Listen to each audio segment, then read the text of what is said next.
As I said at first service, I really like songs that end with a question. Really leave us with the opportunity to ponder. There's great power in great questions.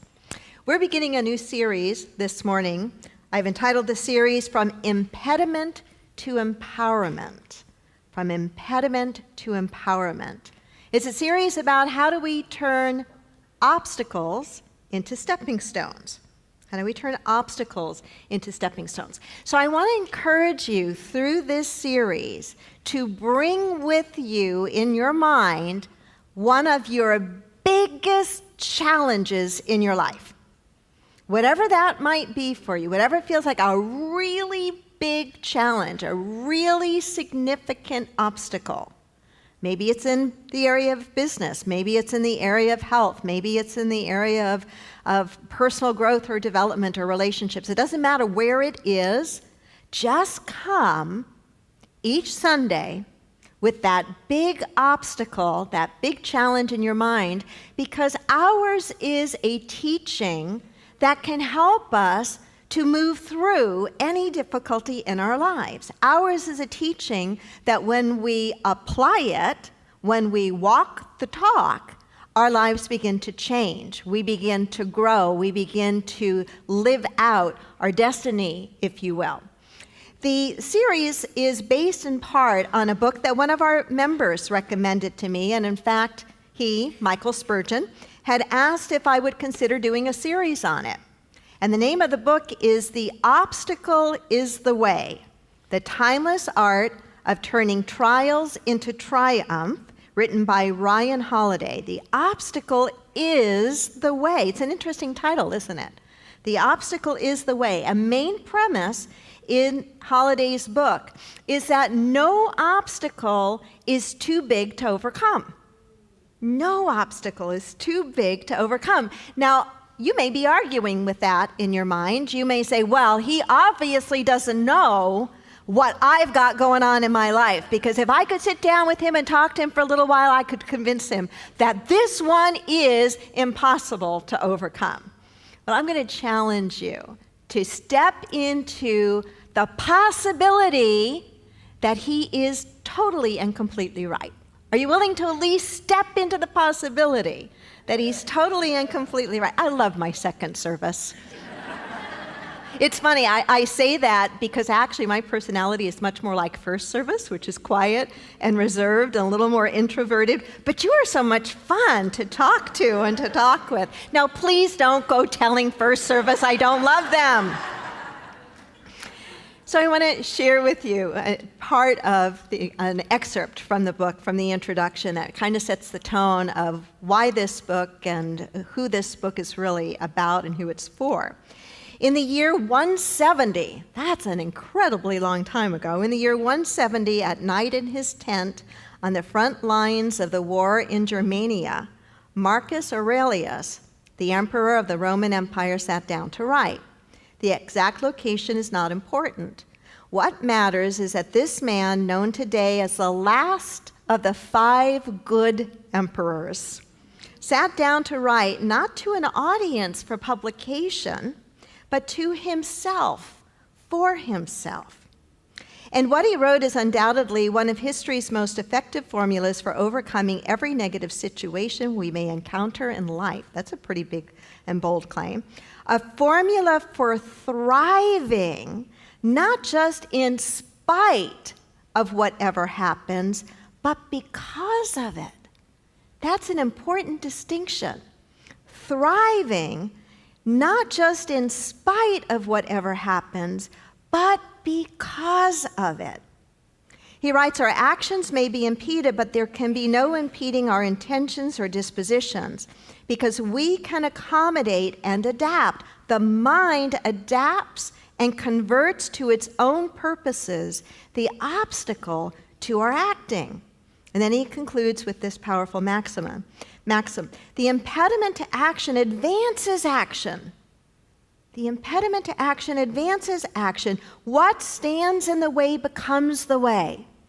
What stands in the way becomes the way. Say that with me. What stands in the way becomes the way. Say it again. What stands in the way becomes the way. So in Marcus's words, what we're really talking about is an art known as the reverse clause, which means really turning problems and challenges upside down. I see some of you nodding. The reverse clause, turning problems and challenges upside down. Absolutely knowing that even if you don't know right now what it is, that there is a way around, a way over, a way under, a way through whatever it is that feels like an obstacle in your life that's blocking your path. Now, I like to learn from people who have been there.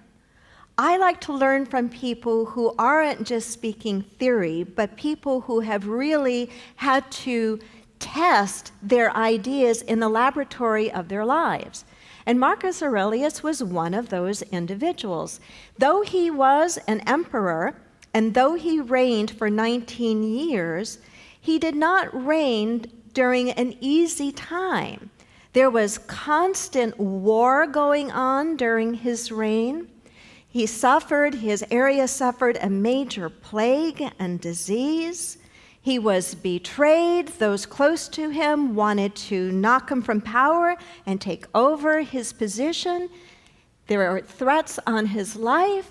He suffered many significant difficulties, and yet he looked upon any obstacle as not just a challenge, but actually the path to the good that he wanted to bring forth in his life. To me, that sounds so much like unity. We look at everything in our life experience as an opportunity to bless us, to teach us, to grow us. The book basically deals with three primary themes, or three primary tools, I should say, for how to do a reverse clause on a problem or an obstacle, how to be able to experience that problem or obstacle not as being in the way, but actually a part of the way. The first is the idea that every obstacle, what it matters most is not the obstacle as much as how we perceive it. Secondly, what matters is the energy that we bring into our relationship to that obstacle. And thirdly, our staying power to hold the course. Put in an even simpler way, it can be distilled to three key ideas: perception, action, and will. Perception, action, and will. Say that with me. Perception, action, and will. I like how Ryan writes about perception. We're going to focus on perception today, next week action, the following week will. I like how he focuses on perception in that he says we must exercise a discipline of perception. I love the word discipline. I know that not everybody does, and I know some of you who know me well know that I love the word discipline, and I love what discipline can do because it can free you, actually. Discipline is not that disciplinary action or punishment that you may associate with the word. Discipline is based in the idea of making a decision to do or be a certain way, and following through with that, almost with a no matter what, being that focused on whatever that is. That is freeing. Because what it does then is it opens up all the rest of our psyche and our talents and our abilities to come into full play around whatever it is that matters most to us. So the discipline of perception, let's start there. Perception, how do we discipline ourselves toward perception? The first of 4 points I want to share with you is the idea that we must practice objectivity around obstacles or events or circumstances in our lives personally or on the global stage. We must look at them objectively, not subjectively. When we look at something objectively, we are looking at it as it is. When we engage with something subjectively, we are looking at it not only as it is, but the story we're telling ourselves about it. So let's take the example of a situation of losing a job. To look at that with the discipline of perception, the discipline of objectivity, we would simply say, I have lost my job. That is a statement of what? A fact. A fact. To say, I lost my job and I will probably never get one again is a story. Correct? It is a story. What do you think that story does to us in the way we will approach the obstacle of having lost a job? Is it going to empower us? Absolutely not. Absolutely not. Do you remember that program? A lot of you in this room are similar in age to me. Do you remember the program Dragnet? And remember, what was his name? Sergeant Joe Friday, I think? And remember how he used to say, the facts, ma'am. Just the facts. There's spiritual wisdom in that.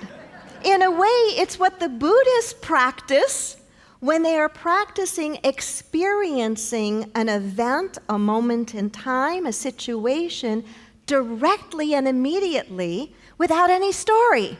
Just sounds a whole lot different when you put it in terms of a Buddhist practice than in an old-time TV show called, Dragnet, right? But it's the idea of the facts, ma'am, just the facts. So this is part of the discipline of perception, is to make sure that when we bring that obstacle that I've challenged you to bring with you to church throughout this month, that you keep looking at it objectively. The facts, ma'am, just the facts. If you're going to tell yourself a story, then at least make it a positive one. Tell yourself the story of, oh, this is the greatest thing that could have possibly happened to me. I can't wait to see what new adventure is going to come forth from it. That story, it is a story, but I want to live in that story. How about you? Yeah, absolutely. Because that story has, both stories actually, have the power and the potential to manifest and form.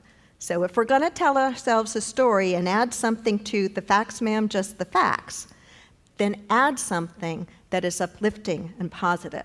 The second is to recognize your power. Say that with me. Recognize your power. Own it. Recognize my power. Say that. Recognize my power. Touch your heart. Recognize my power. You are far more powerful than you've ever demonstrated to this moment in time. And I'm not saying you have not had exquisite moments in your life already where you've surprised yourself with how powerful you were. But even that is not the full potential of the power that you are capable of.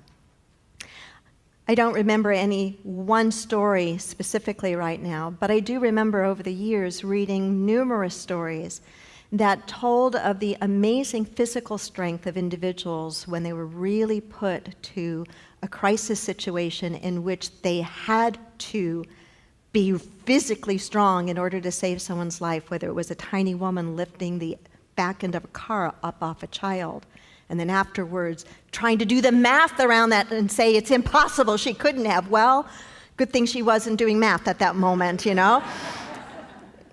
The power that we have is incredible. It's incredible. And when we are dealing with an obstacle in our lives, one of the things that sometimes happens is we feel small in comparison to it. And we can easily talk ourselves into feeling powerless. I love the little story about the difference between David fighting Goliath and the Israelites thinking about fighting the giant Goliath.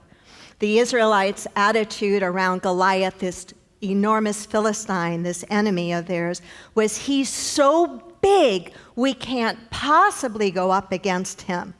And David's attitude was, he's so big I can't possibly miss him. Right? Right? He's so big I can't miss him. So to recognize, no matter how powerful you've become as you've grown and as you've practiced these teachings, as you've relied upon community to strengthen you up, that there's still untapped power in you. And oftentimes, it is not until we are challenged by the biggest thing going on in our lives that we really get to experience our next level of personal power. The third is to be in control of our emotions. To be in control of our emotions. Say that with me. To be in control of our emotions. Sometimes those of us in New Thought don't like the word control. And sometimes we don't like it because nobody wants to be labeled as a controlling person. Any behavior has its positive, light side, and its shadow side. I think the light side of control, if you will, is really the idea of mastery. So when we talk about being in control of our emotions, we're talking about being in mastery of them.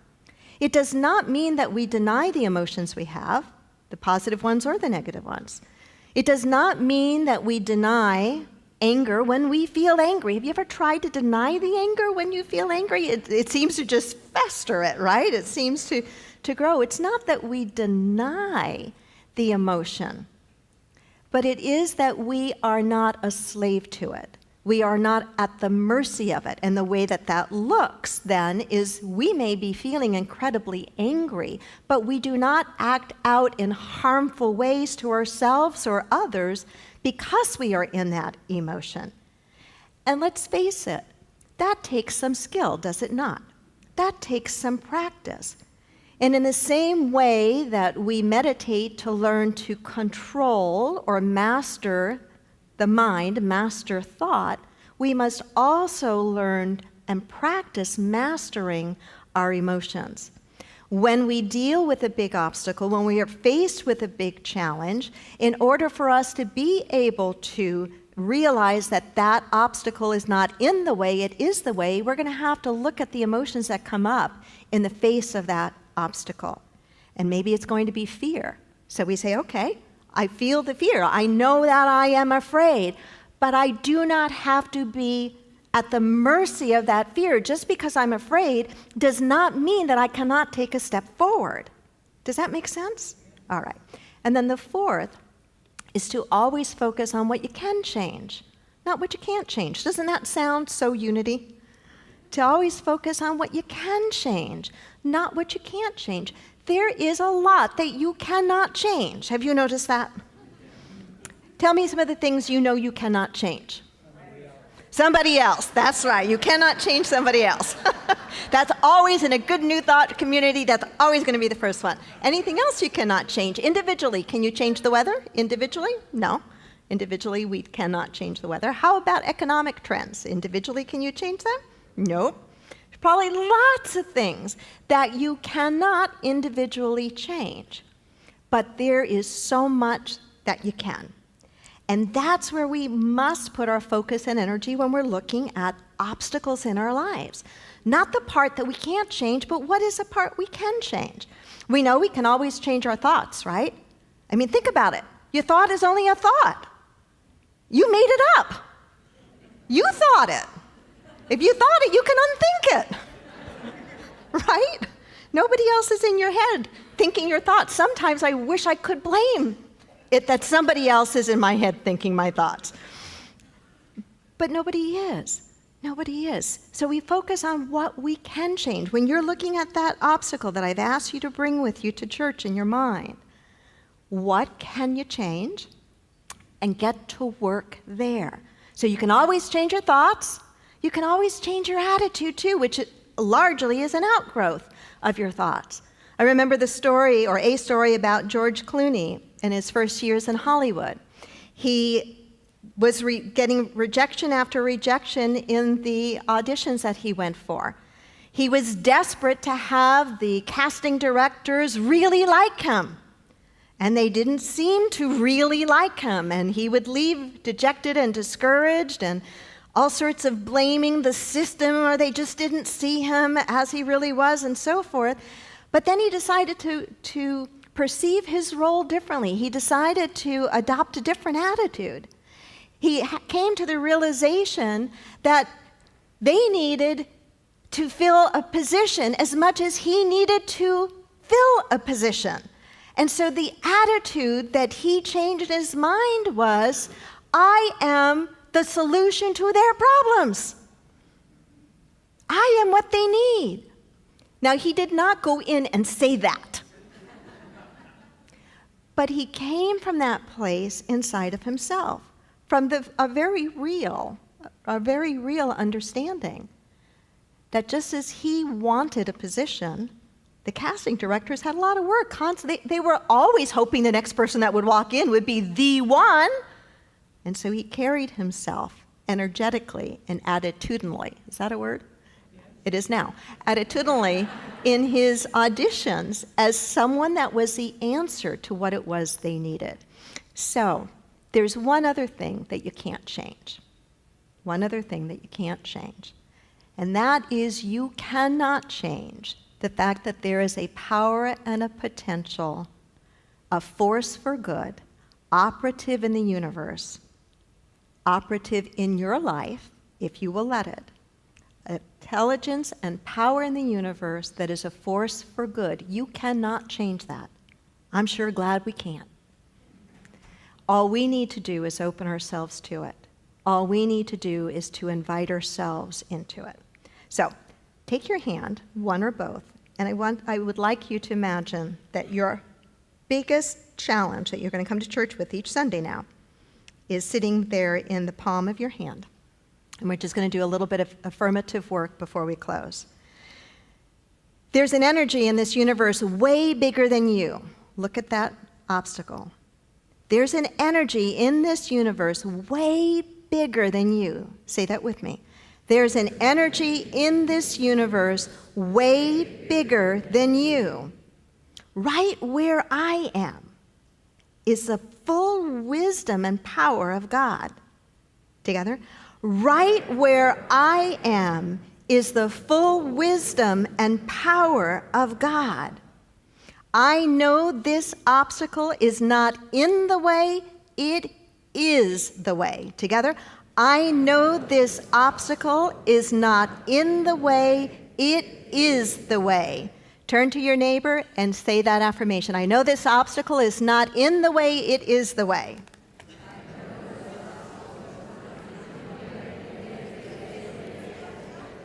Okay, do it again like you mean it. Because I wasn't convinced. You sounded like first service. Go ahead.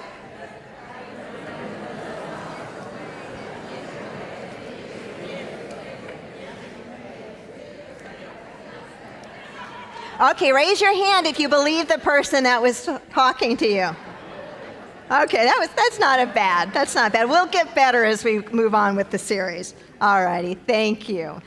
We do have the books upstairs in the bookstore. I think just a few of them. If you want to pick up a copy, obviously they're available on Amazon. And to those of you who are working in your Sacred Circles group, I really encourage you to take every opportunity to work this stuff in those groups. Not only will you make progress, you'll also make some really significant friends. So, namaste and God bless.